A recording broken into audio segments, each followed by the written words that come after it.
Sir ఇటీవల పవన్ కళ్యాణ్ గారు కొన్ని కామెంట్స్ చేశారు. మీరు అసెంబ్లీలో గెలిచింది 11 మంది అయితే 1100 మందిలాగా మాట్లాడుతున్నారు అని, అంటే ఇది కాంప్లిమెంట్ అనుకోవాలా సార్? ఎలా నచ్చితే కదా హరీష్. 1100 మంది లెవెల్లో ఆయనను భయం పుట్టించగలుగుతున్నారు అని అంటే ఆయనకు నిజంగా గొప్ప సంగతే కదా. మా వాళ్ళ క్రెడిట్ ఇవ్వాల్సిందే కదా.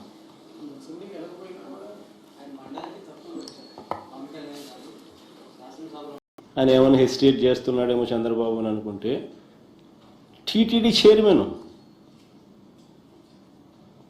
ఒక మహిళను మోసం చేసి ఆమె వీడియో చూపుతూ ఫోటోలు చూపుతూ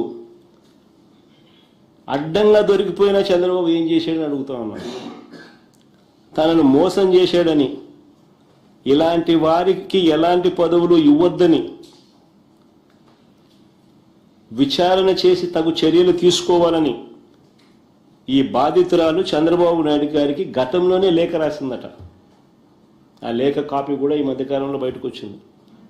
లేఖ రాయడమే కాకుండా దాని అక్నాలెడ్జ్మెంట్ కూడా మళ్ళా అక్నాలెడ్జ్మెంట్తో సహా లేఖ బయటకు వచ్చింది.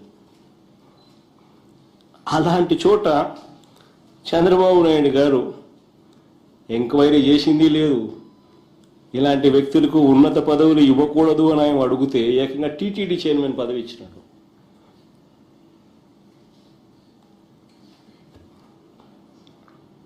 నిజంగా దేవుడి మీద వీళ్ళకు భయం లేదు, భక్తి లేదు, నిష్ఠ లేదు.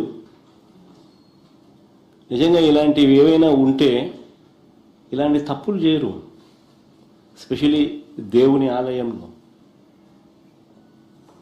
ఇలాంటి వాళ్ళ దేవుడి గురించి మాట్లాడేది, ఇలాంటి వాళ్ళ పవిత్రత గురించి మాట్లాడేది, ఇలాంటి వాళ్ళ ఆడవాళ్ళ గురించి మాట్లాడేది.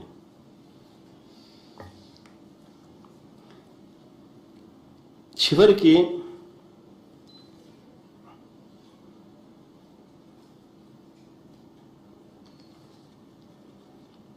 చంద్రబాబు నాయుడుకి నిజంగా భయము లేదు, భక్తి లేదు, ఆలయ నిర్వహణలో శ్రద్ధ అంతకన్నా లేదు. నిన్ననే కదిరిలో జరిగిన రథోత్సవంలో రథం కింద పడి 6 భక్తులు గాయపడ్డారు.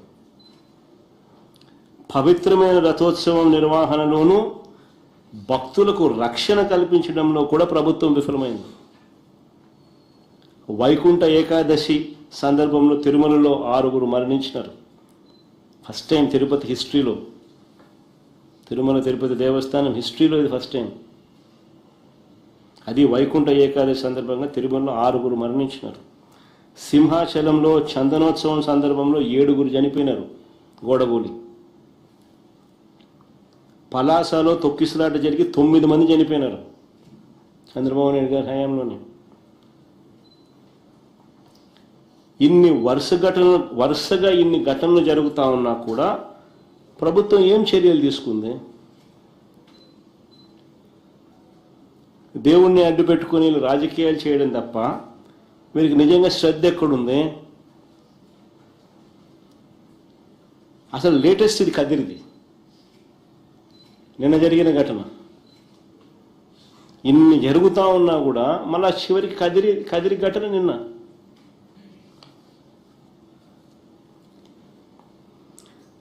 చివరికి తిరుమలకు సప్లై అయిన నెయ్యి వ్యవహారంలో కూడా మా పార్టీ నుంచి మా ఎమ్మెల్సీలు అడిగిన ప్రశ్నలకు చంద్రబాబు సమాధానాలు కూడా చెప్పలేదు. 16 రోజుల అసెంబ్లీ సమావేశాలు. చివరికి తిరుమలకు సప్లై అయిన నెయ్యి వ్యవహారంలో కూడా మా పార్టీ నుంచి మా ఎమ్మెల్సీలు అడిగిన ప్రశ్నలు చంద్రబాబు దగ్గర నుంచి సమాధానాలు రాలా.